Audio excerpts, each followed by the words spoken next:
আসসালামু আলাইকুম। আমার মনে হয় প্রত্যেক মুসলমানের ফোনে এরকম একটা অ্যাপস থাকাটা অনেক জরুরি।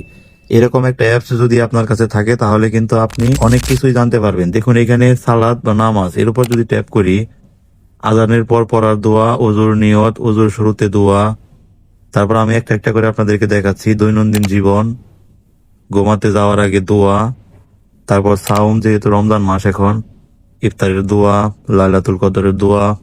তারপর এখানে দেখুন কোরআন থেকে এর উপর ট্যাপ করলে আমল কবুলের জন্য দোয়া। আর এখানে বিবিধ আছে, এর মধ্যে দিলে আপনারা নানান কিছু সম্পর্কে জানতে পারবেন। আর এখানে আরেকটা জিনিস সবচাইতে বেশি ভালো লেগেছে আমার কাছে, সেটা হচ্ছে যে নিচের দিকে দেখুন কোরআন লেখা আছে। এর উপর ট্যাপ করে দিলে এখানে দেখুন, এখানে কিন্তু মোট 114টি সূরায় দেওয়া আছে। আপনারা এই সূরাগুলা শুনতে চাইলে, ধরুন আপনার সূরা আল ফাতিহা শুনতে চাইতেছেন বা আপনার বাড়িতে বাচ্চা আছে তাদেরকে শোনাবেন মুখস্থ করানোর জন্য, তো সূরা আল ফাতিহা এর উপর ট্যাপ করে দিলে এখানে যে প্লেয়ার আইকন আছে এর উপর যখন ট্যাপ করে দেবেন তখন এটা ডাউনলোড করতে বলবে। আর ডাউনলোডে ট্যাপ করলে দেখুন এখানে এটা কিন্তু ডাউনলোড হচ্ছে। এটা ডাউনলোড যখন কমপ্লিট হবে, এখন এই যেখানে যে ঠিক আছে লেখা এর উপর ট্যাপ করে দিয়ে এখন দেখুন, এখন যদি আমি প্লে বাটনে ট্যাপ করি, বিসমিল্লাহির রহমানির রহিম আলহামদুলিল্লাহি রাব্বিল আলামিন। তো দেখতে পাচ্ছেন খুবই সুন্দরভাবে কিন্তু এখান থেকে তারা সূরা শুনতে পারবে। বাচ্চাদের জন্য কিন্তু এটা খুবই ভালো হবে। আর আপনাদের জন্য এখানে কিন্তু অনেক বড় বড় সূরা আছে, সেগুলো আপনারা খুব সুন্দরভাবে শিখে নিতে পারবেন এই অ্যাপস থেকে।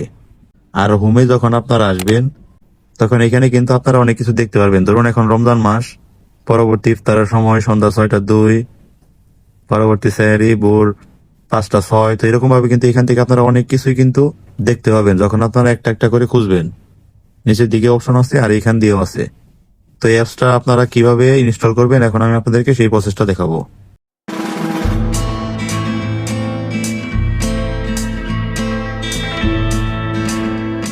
এই অ্যাপসটা পেতে আপনারা প্রথমে আপনাদের ফোন থেকে প্লে স্টোর অ্যাপসটা ওপেন করবেন।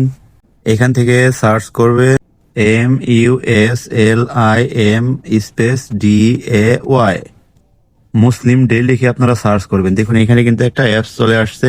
তো এই অ্যাপসটা আপনারা এখান থেকে ইনস্টল করবেন। অ্যাপসটা ইনস্টল হয়ে গেলে এখান থেকে এটা আপনারা ওপেন করবেন। এখানে নিচে দেখুন চালিয়ে যান লেখা, এর উপর ট্যাপ করে দেবেন। আবারও চালিয়ে যান লেখা, এর উপর ট্যাপ করে দেবেন। আবারও চালিয়ে যান, আবারও চালিয়ে যান। এখান থেকে আপনারা নোটিফিকেশনটা অ্যালাউ করে দিতে পারেন। এখন এখান থেকে ঠিক আছে।